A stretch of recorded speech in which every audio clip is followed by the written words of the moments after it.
Bienvenidos todos, muchísimas gracias a Estefanía por la línea que ha trazado hasta llegar aquí a este libro, pero también aquí a Letras Corsarias, a Salamanca, a este momento, a esta presentación.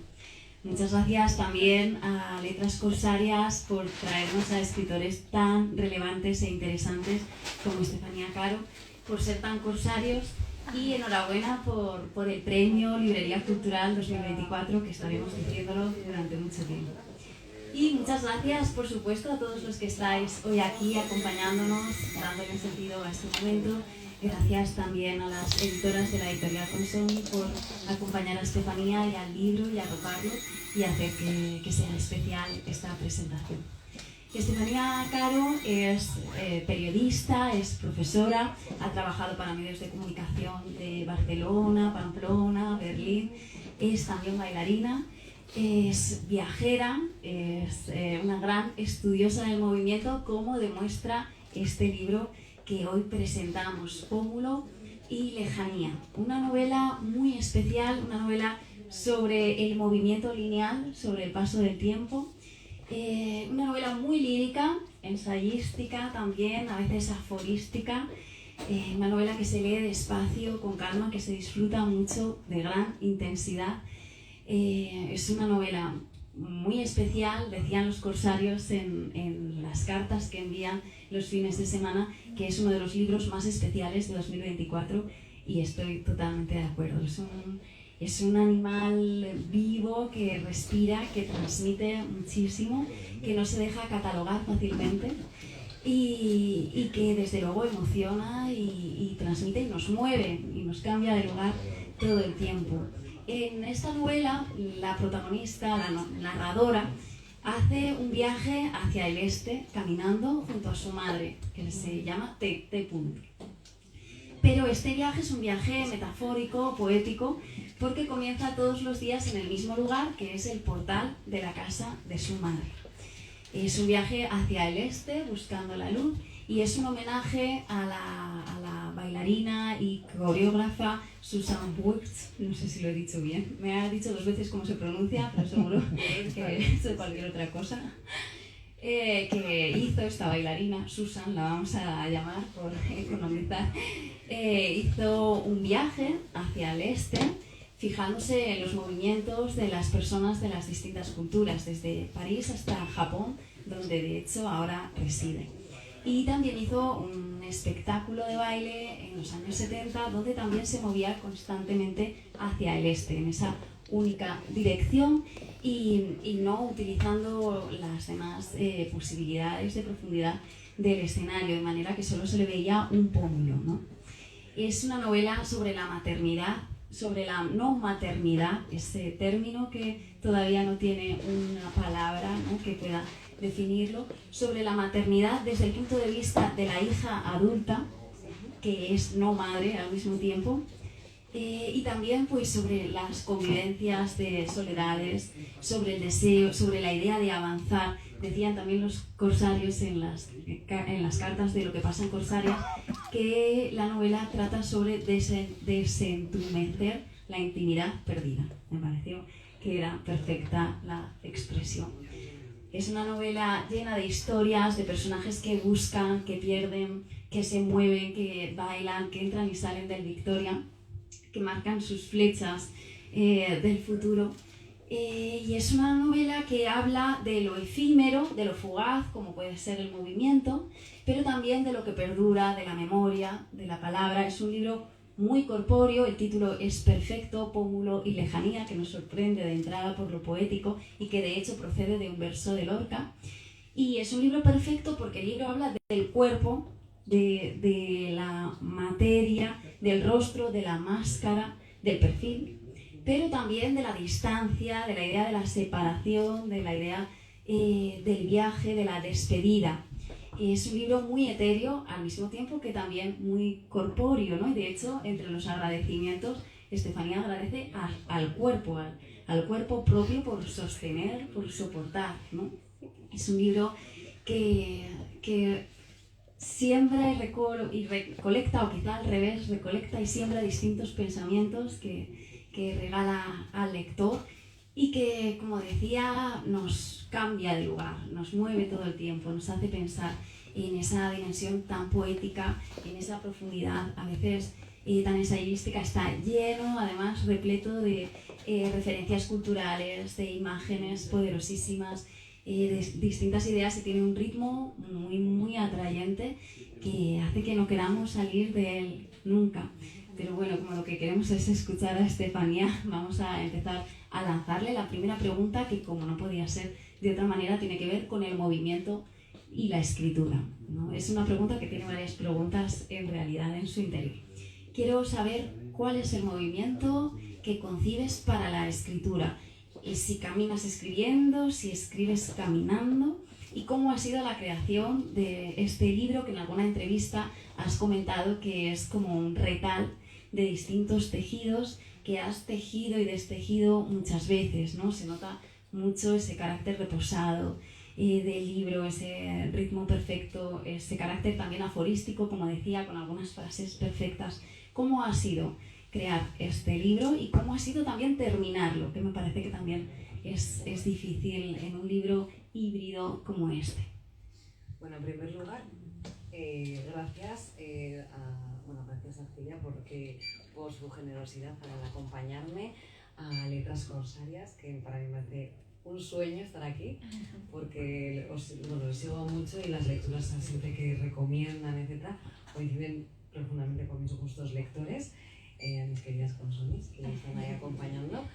Y bueno, es que poco más tengo que contar, porque has contado muchísimo y has hecho una reflexión muy profunda y muy maravillosa del libro.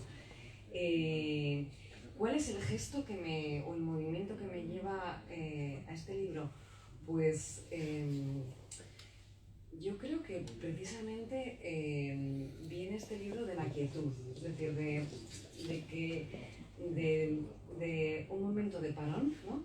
de buscar un reposo y de hablar del movimiento, pero desde el momento de pararme, ¿no? de reposar las cosas y de mirarlas, ¿no? Y yo creo que en esa detención es cuando ya empieza a salir un movimiento involuntario, ¿no? Y bueno, es cuando ha sido si yo quería hablar del movimiento, de todo lo que había en las experiencias vitales, pero he necesitado un momento precisamente del no movimiento para contarlo, ¿no? Y para hablar de eso, de la danza, de todo esto que le ocurre a esta protagonista, a su madre. Bueno, quizá no hemos comentado o no he comentado que la protagonista en realidad del libro es la danza, precisamente, ¿no? Que las palabras, los pensamientos marcan, también transitan ese baile que va corporizándose en la propia narración, ¿no? Y otro tema que es muy, muy interesante, que está fantásticamente bien tratado, es la identidad. La identidad y también la idea de las máscaras, ¿no? También se menciona a otra bailarina, que es Margaret Severs, ¿no? Esto sí, lo he hecho un poco mejor, que es una bailarina que utilizaba máscaras, ¿no? Cuenta Estefanía en el libro, que utilizaba máscaras, pero que eran unas máscaras que llamaban mucho la atención por ser un poco grotescas, inesperadas en ese tipo de baile, ¿no? Por el contraste que producían, y que también se las quitaba, lo cual generaba pues todo un fenómeno para ella, ¿no? Y la búsqueda de identidad es también otro motor de la novela, sin duda. Se habla mucho de las máscaras. No me resisto a no leer un pequeño fragmento. Tengo muchísimas marcas y voy a tener que seleccionar muy bien para no leerlo entero, pero bueno, esto sí que lo voy a leer, con tu permiso. Nuevas maneras de retirar una máscara. Cortar la goma que la sujeta, inclinar la cabeza hacia el suelo, confiar en que caerá gracias a la gravedad. Es una ley que se cumple. Conversar con mi madre, saber que a ella le gustaría hablar contigo de madre a madre, tener la certeza de que no lo lograrás, que ya no podrás darle ese placer. Vemos cómo también se van entrelazando los temas. Y volviendo a la identidad, al principio de la novela hay un momento en el que ella le cuenta a su madre este plan que tiene de ir caminando hacia el este cada día, y su madre pregunta si va a grabarlo, ¿no? cómo lo va a testimoniar, ¿no? Y ella dice que solo tiene que narrar lo incómodo, ¿no? Solo tiene que contar lo incómodo. Y la madre le dice, entonces miente, ¿no? Yo te quería preguntar si la ficción es una máscara o si por el contrario la ficción es una manera, quizá la única manera de quitarse la máscara, de a través de la mentira contar la verdad, con esa idea de Pessoa. Buena pregunta. A ver, en este libro hay parte de ficción, ¿no? Y hay parte de realidad. Y es una manera, me pregunto a veces, ¿no? Si esas partes de ficción en realidad no cuentan más de mí, que a veces cuando yo intento ser autobiográfica, ¿no? De lo que sucede en la novela. Yo creo que, no sé, me gusta pensar que es un proceso parecido al de las artes escénicas, ¿no? En el que quien se enfrenta, ¿no? al teatro o a la danza lo hace, o más bien el espectador, cuando vamos al teatro, vamos a ver danza, es porque queremos ver personas vivas, ¿no? Porque hay una verdad en ellos. Y eso ocurre muy claro en las danzas, en todas las escénicas, ¿no? Estás viendo a una persona que está dándolo todo, o sea, en ese momento no hay trampa ni cartón. O si hay trampas, si se hace si se intenta esa manera de actuar, ¿no? De representar algo, eso se huele mucho en el teatro. Sobre todo hablo de teatros de cajas negras, escenas pequeñas. Y creo que es un poco el espíritu que me gustaría, o con el que he intentado hacer este libro, que es el de contar algo que sea real, ¿no? En lo que yo sienta que estoy realmente desnudando algo en un espacio pequeño, ¿no? Es como, ¿qué es el libro? No es, en este caso no es un teatro, no es una caja negra, pero digamos que el lector esté viendo a una persona de verdad, aunque no sea autobiográfico todo lo que cuente, en un espacio pequeño, que es ese libro, ¿no? Esta era la pregunta. Creo que no sé si te responde a la pregunta. Sí, ¿cuál era la pregunta? Has contestado perfectamente, vale, sobre la verdad, la máscara, sí, la ficción como máscara. Claro, y luego volviendo, exactamente, entonces la protagonista o la narradora en este libro lo que se enfrenta es a una crisis existencial, se enfrenta a una ruptura de pareja, se despide también de su trabajo como profesora de danza, se despide también de una posible proceso de maternidad, o está asumiendo si quiere, bueno, se está despidiendo un poco de esa idea de la maternidad, y en ese proceso lo que intenta es un poco llegar también a ese desnudo, ¿no? de cómo puede desnudarse y llegar a una parte más íntima, ¿no? Y para mí en eso tiene mucho que ver el libro con el proceso también de desenmascararse, ¿no? De retirarse una máscara, o muchas máscaras. Y bueno, en el libro no se habla muchas veces de cómo, ¿no? Los libros tratan muchas veces de los superhéroes, de cómo te colocas una máscara, pero pocas veces del proceso de retirártela, ¿no? Y del miedo que lleva muchas veces el quitártela y no saber qué te vas a encontrar detrás de ella, ¿no? Ya cuento muchos de estos en las presentaciones, pero creo que es algo con lo que sigo. Con lo que. Sí, por supuesto. Vamos a ver, es el sentido de la máscara es no solo teatral, sino es la máscara que llevamos todos los días puesta. Claro. Así es como también lo he visto yo, no sé si me entiendes. Que normalmente no nos comportamos solo como realmente somos, sino como queremos que nos vean los demás.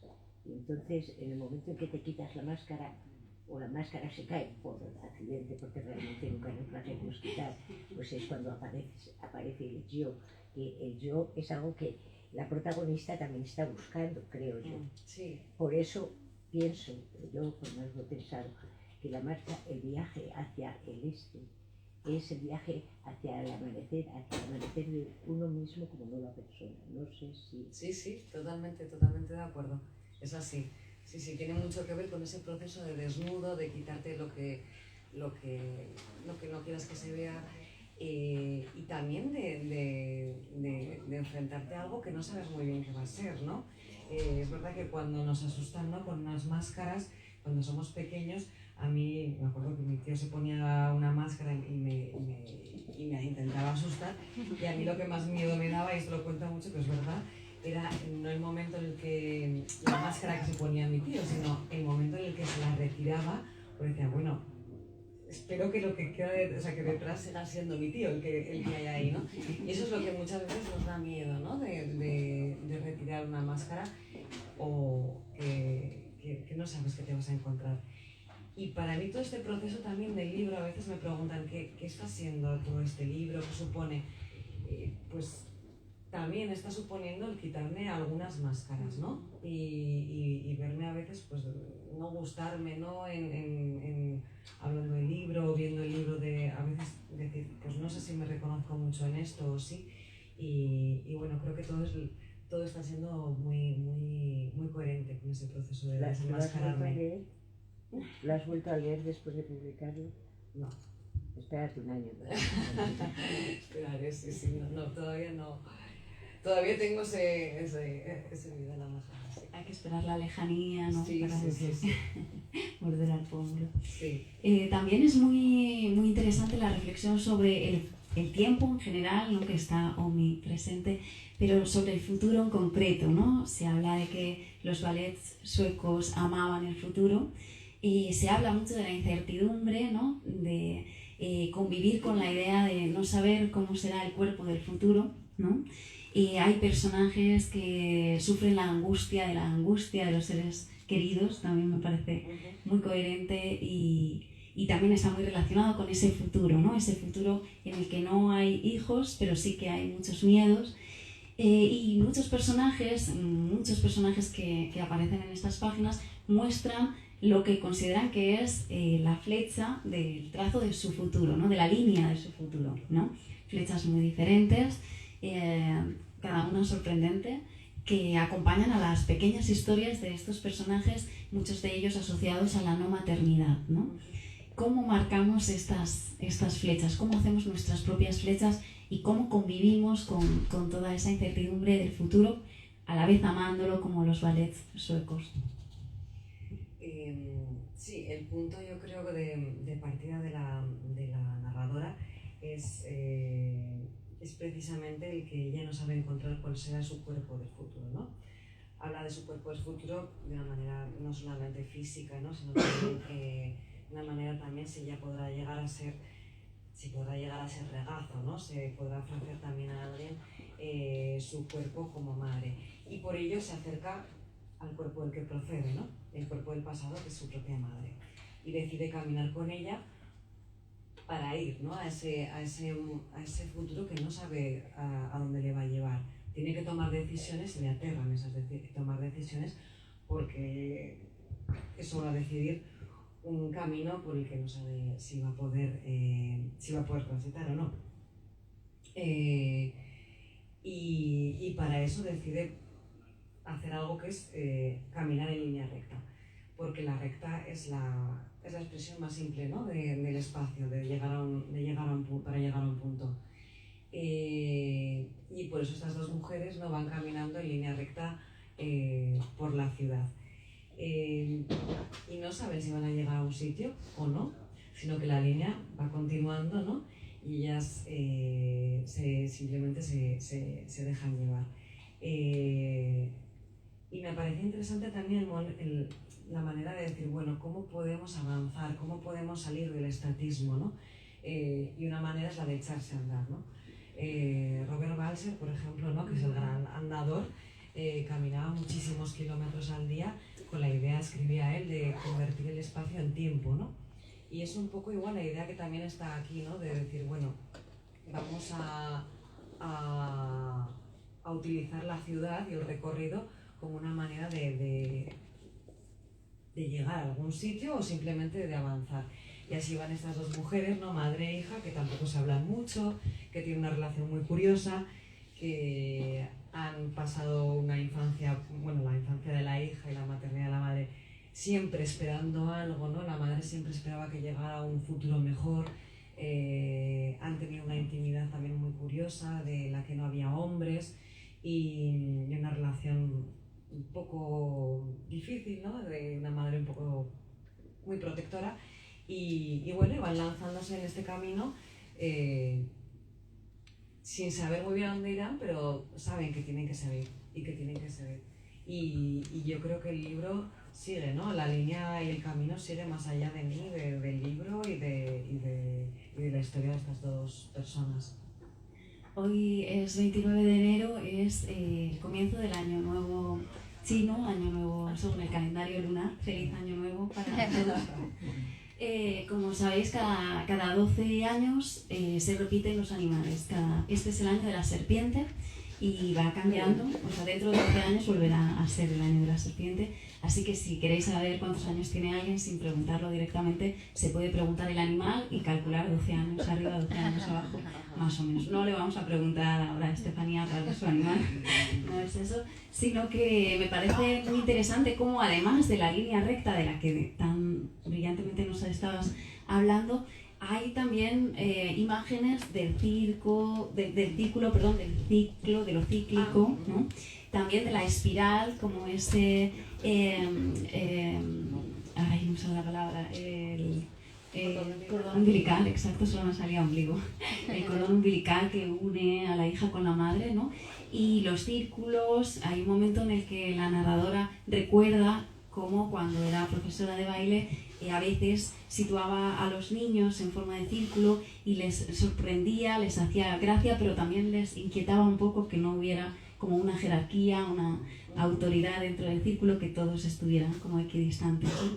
La escritura también tiene algo de cíclico, o la escritura de un libro como este, que se nota que ha reposado tanto, que ha pasado tantas veces por tus ojos, ¿tiene también algo de cíclico, además de línea recta? Por supuesto, yo creo que sí. No lo había pensado así, pero sí, seguramente tiene mucho de cíclico. Claro, todo esto viene en este experimento, ¿no?, que hace esta mujer, Susan Burch, cuando va viajando en los países conforme se va acercando también al este, a Oriente, está muy presente la figura de la esfera, ¿no?, y del círculo. Las formas en Oriente muchas veces huyen de lo lineal, ¿no?, y buscan la curva. Y esto tiene, en el libro se habla, ¿no?, de la importancia ¿no?, en Siria, por ejemplo, de cómo se dispone la gente para orar, cómo en Grecia también, ¿no?, como la importancia que tiene la esfera y de las cosas que van y que vuelven, ¿no? Y la escritura sí es al final para mí sí ha sido un volver, retomar nuevas ideas, volver otra vez sobre esas ideas, dejarlas. Sí, ahora que lo pienso, sí que he tenido bastante de círculo, y a veces un círculo un poco enloquecedor, ¿no? De decir, bueno, he hecho esto, pero vuelvo otra vez a esta idea. Sí, ahí está. Y volviendo a la maternidad, me encanta que cuentes esa relación del pasado de la madre y la hija, cómo lo recuerda la hija, ¿no? Esa relación tan intensa entre las dos, la idea de la madre de esperar, ¿no?, la comida que se va estropeando en la nevera, ¿no?, esas imágenes así como muy sinestésicas también. Y la sobreprotección de la madre que va a buscarla en coche cuando sale de fiesta y todo esto, y luego todas las ausencias de maternidades que pueblan el libro, ¿no?, y que cada una tiene su propia interpretación por el propio personaje, ¿no? Y quería preguntarte si la creación, tanto literaria como de cualquier otro tipo artística, tiene alguna relación con esa no maternidad, si crees que de alguna manera la creación es una forma de maternidad. Claro, sí, por supuesto. Yo creo que cuando estás creando estás también pensando en algo que precisamente ahora que hablamos del futuro, en algo que quede, ¿no?, para la posteridad o o que dedicas un cuidado y un amor a algo que quieres que quede, ¿no?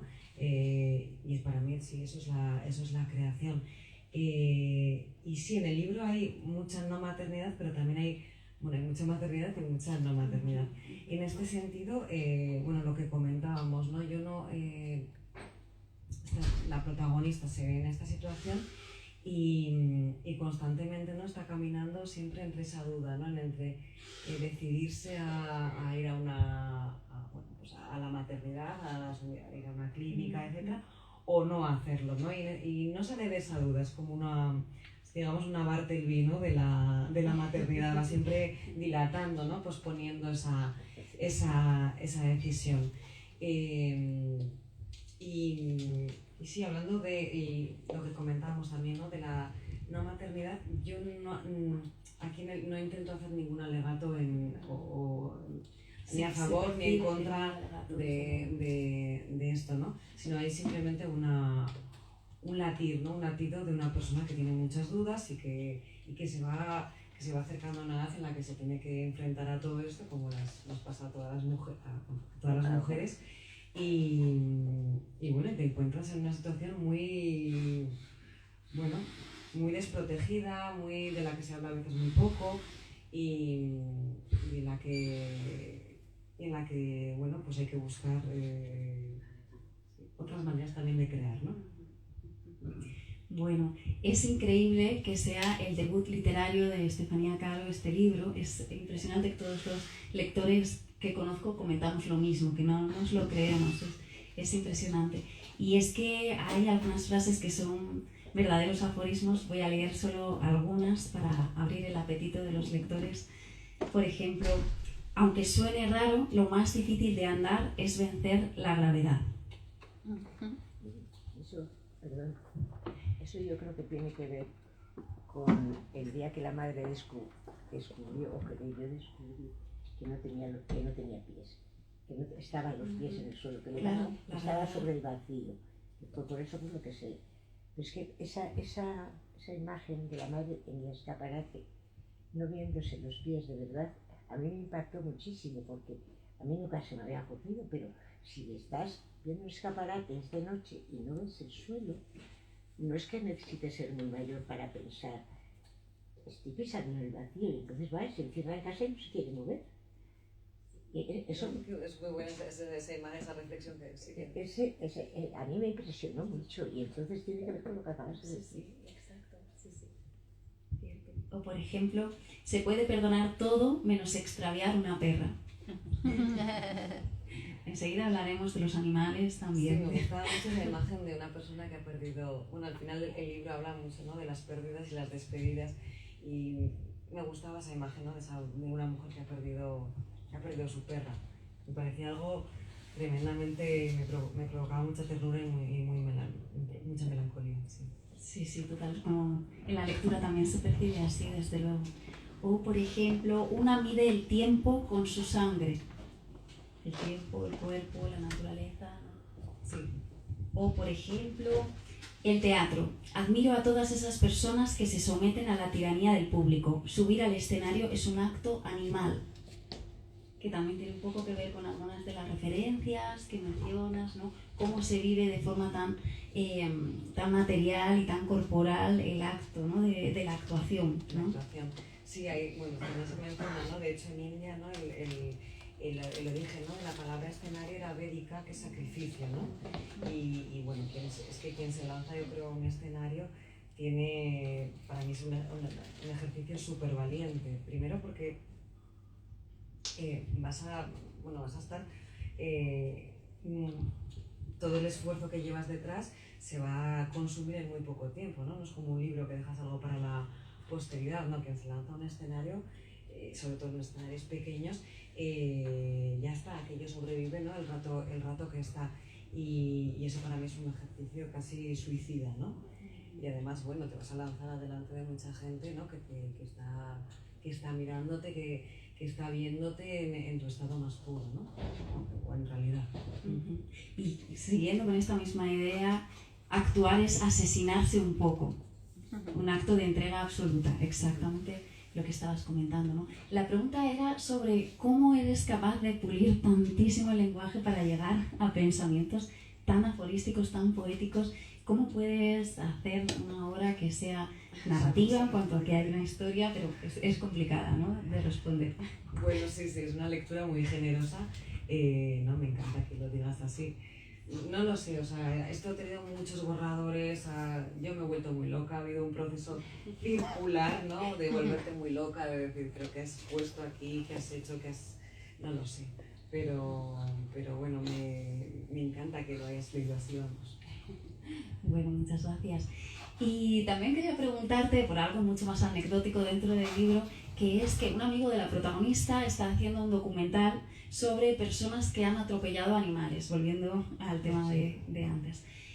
Cómo conviven con esa experiencia. Algunos sienten que les persiguen los fantasmas de los animales, otros se sienten afortunados porque no les sucediera nada a ellos. ¿Esto es verdad o es ficción? ¿Hay alguien que está haciendo este documental? No, en este caso es ficción, pero era una idea que me gustaba mucho, o sea, me parecía algo muy triste, o sea, me provocaba mucha inquietud esa experiencia, ¿no?, de haber matado a un animal, o sea, por un accidente, ¿no?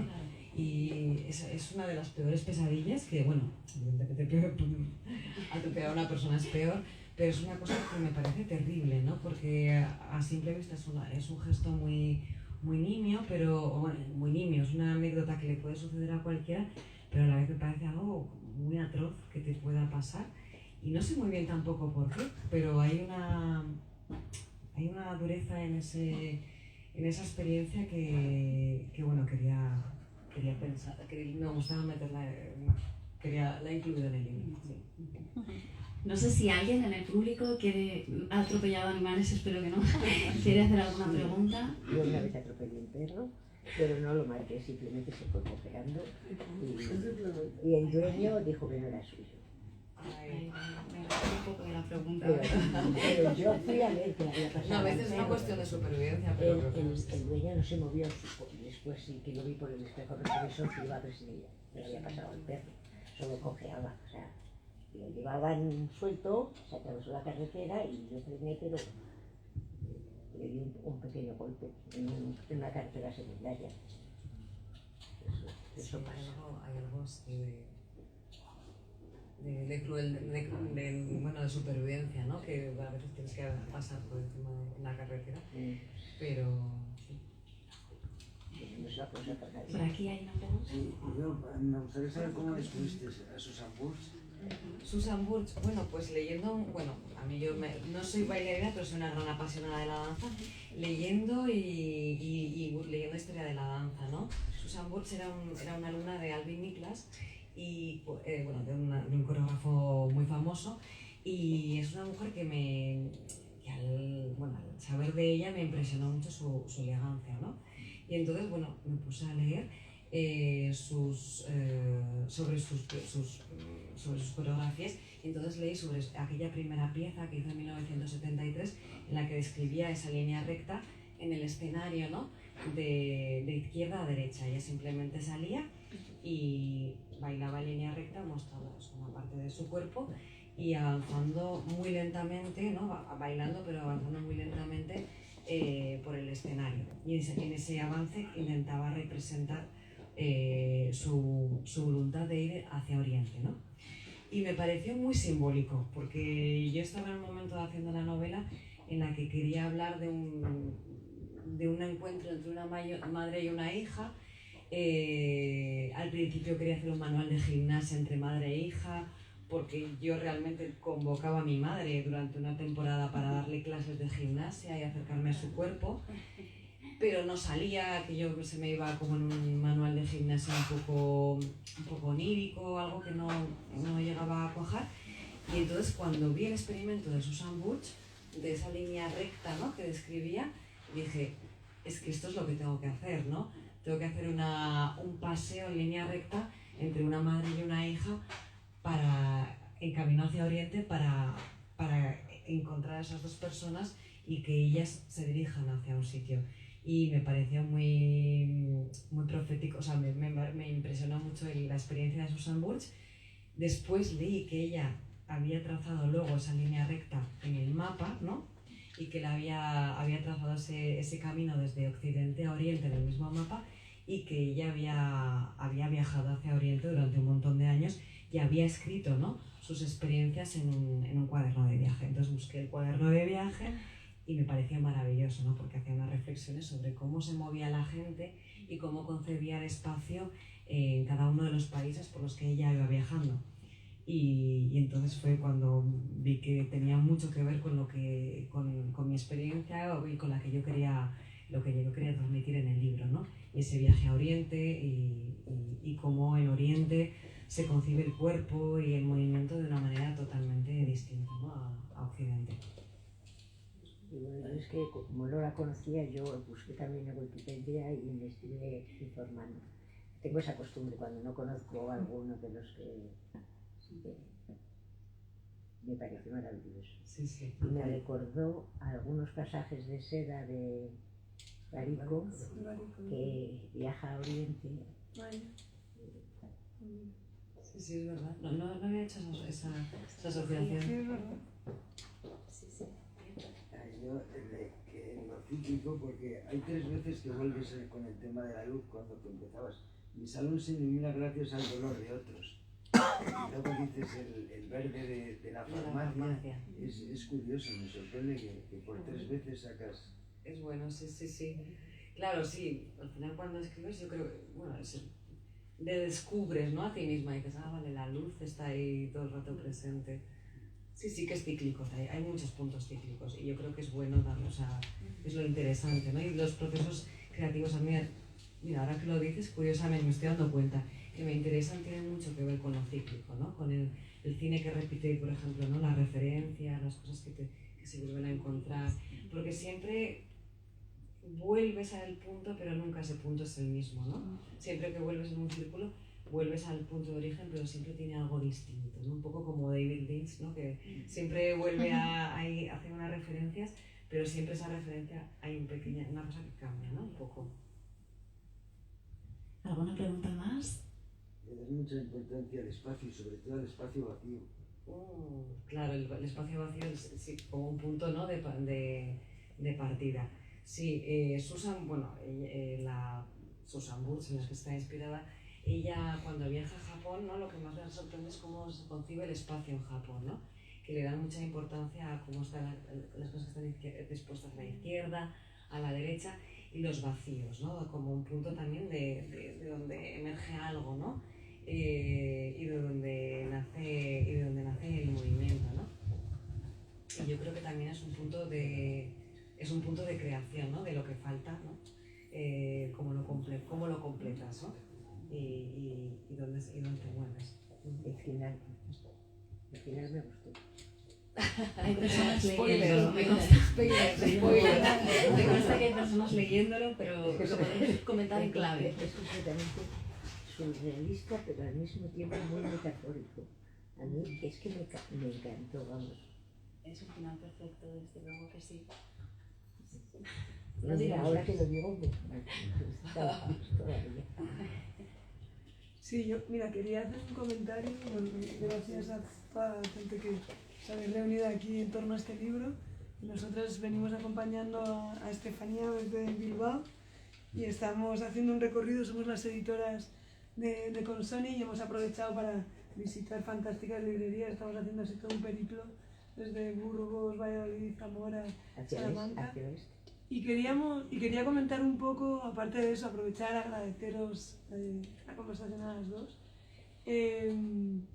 y comentar que el libro, cuando recibimos el libro de Estefanía, nos pareció una maravilla de principio a fin, en torno al lenguaje que dices, a los aforismos. Yo creo que, y me atrevo a decirlo así igual tú, Estefanía, no estás tan de acuerdo, pero creo que es, no sé si la única manera de contar este libro, pero que desde luego es un lenguaje que va muy ad hoc y que creo que quizás otra historia necesitaría otro lenguaje, ¿no? Hay otra forma narrativa. Y muchas veces cuento que cuando estábamos trabajando en la sinopsis, que es una cosa que nos gusta a nosotros hacer en colaboración con los autores y autoras, que nos consta que hay editoriales que igual hacen la sinopsis sin consensuarla, y a nosotras siempre nos gusta que haya un consenso en ese tipo de contenidos, nos parece principal. Y siempre cuento muchas veces cómo al principio Estefanía nos envió una propuesta de sinopsis, y cuando decimos, no, mira, creo que quizás otro tipo, y de repente acto seguido está cambiando otra forma narrativa. Creo que eso me hizo pensar eso, ¿no? que otra novela de Estefanía Caro puede tener una forma narrativa totalmente diferente si la historia lo requiere, ¿no? Y siempre he tenido la sensación de que esta forma narrativa va pegada a la historia que nos cuenta y a la coreografía y a ese contexto. Y luego, una cosa que siempre animo a Estefanía en las presentaciones, se puede imaginar lo que le voy a pedir, porque creo que lo pido, ¿no? Pues mira, lo pido muchas veces, está bien que no te acuerdas. A ver. Estamos emocionando, las expectativas están muy altas. No son altas para nada, pero que es algo habitual que me gusta que cuente, porque otra autora a la que publicamos, la mexicana Cristina Rivera Garza, dice siempre que todo libro es un artefacto colectivo, y para nosotras la conciencia sobre eso es importante. Si hay un prólogo lo ponemos en la portada, si hay una traducción también, y siempre invitamos a artistas a desarrollar portadas que dialogan con el contenido del libro, que no solamente las ilustran, sino que aportan un contenido más, ¿no? Y en este caso también Estefanía no venía solo con una narrativa fabulosa, con una historia impresionante, sino que encima venía también con una propuesta que suele ser muy poco habitual, con una propuesta de portada, ¿no? Para nosotros es importantísimo que siempre sean artistas, y como digo, siempre buscamos artistas que dialogan, pero no siempre son las autoras las que vienen con las portadas o con las artistas, ¿no? Y me gustaría, Estefanía, que compartieras con la gente que estamos aquí, porque esa portada, que justo en este caminar por librerías de Castilla nos han dicho que es una portada inolvidable, ¿no? En algunos de los libreros y libreras con los que hemos hablado. Pues a la persona que, bueno, le va a hacer mucha ilusión a... Bueno, la portada es de un fotógrafo que se llama Leónidas Embíricos, que fue el primer poeta surrealista griego, además de Andreas Embíricos, perdón. Sí, Leónidas es el hijo, se me va. Andreas Embíricos, que fue uno de los primeros, o el primer poeta surrealista griego, que además se dedicaba también al psicoanálisis y también a la fotografía, porque entendía, bueno, lo ligaba todo mucho, y entendía que la fotografía también era una manera de acercarse a los sueños, ¿no? Al mundo de los sueños. Y en esta foto retrata a su primera mujer, que es Matsi. El apellido no lo puedo reproducir, porque es un apellido griego tremendo, que también ella era poeta. Y hay un juego entre ambos en el que los dos se colocan una máscara, esa misma máscara, que es una máscara neutra, y se hacen la foto los dos con la misma máscara, ¿no? Intentando, pues, no sé, hacer un juego onírico, etc. Y yo descubrí esta foto a través de su hijo, que su hijo es Leónidas Embíricos, que es un antropólogo, bueno, una persona maravillosa, a la que conocimos de manera casual, yo y mi pareja, y investigando acerca de su padre dimos con esta foto, y nos pareció una foto maravillosa y que tenía muchísimo que ver con el contenido del libro.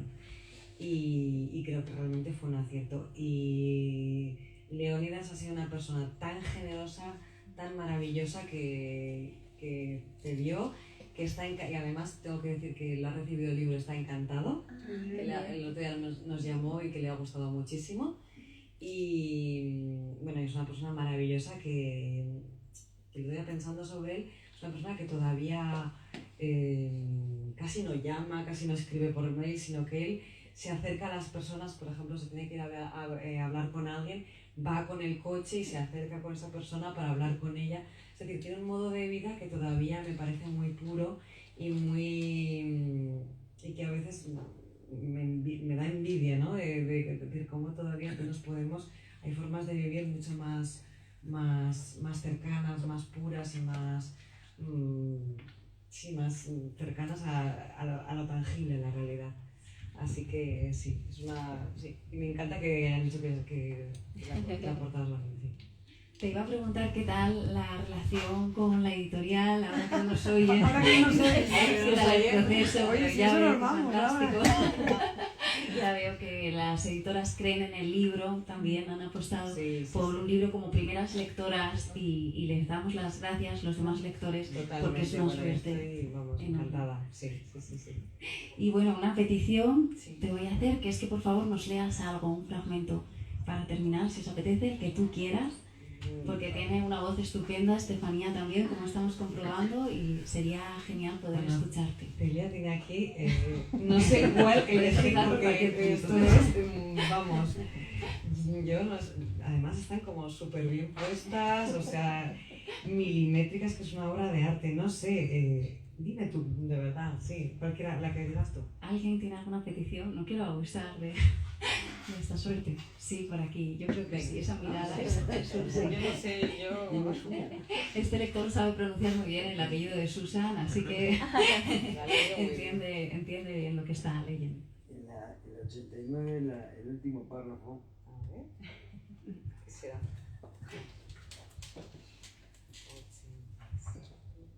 que además es la frase de la bailarina Vale. de la última. Vale, yo sé...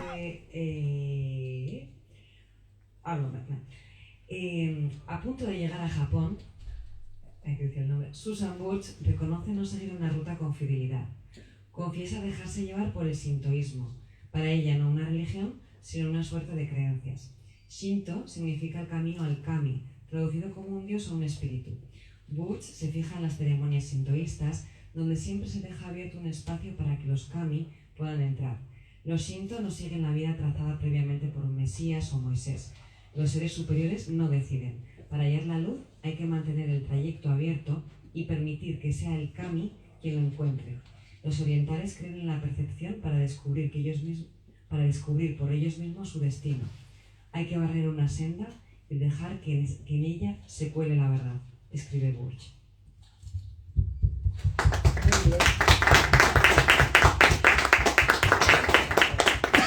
Muchísimas gracias, Estefanía, ha sido un placer enorme Para mí, muchísimas conocerte gracias por haber y venido. escucharte. Y bueno, ahora le vamos a pedir que nos firme el libro, por supuesto, Yo no lo traigo.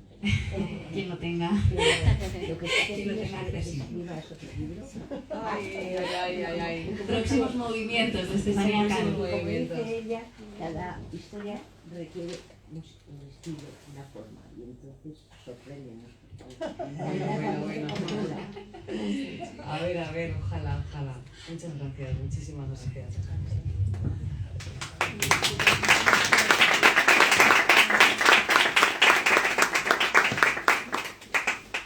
Y que tengas una feliz.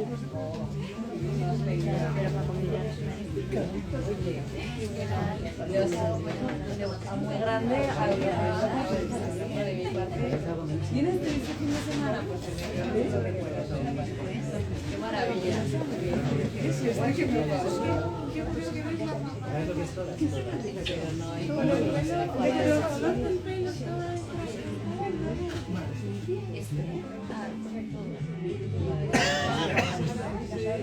Pero no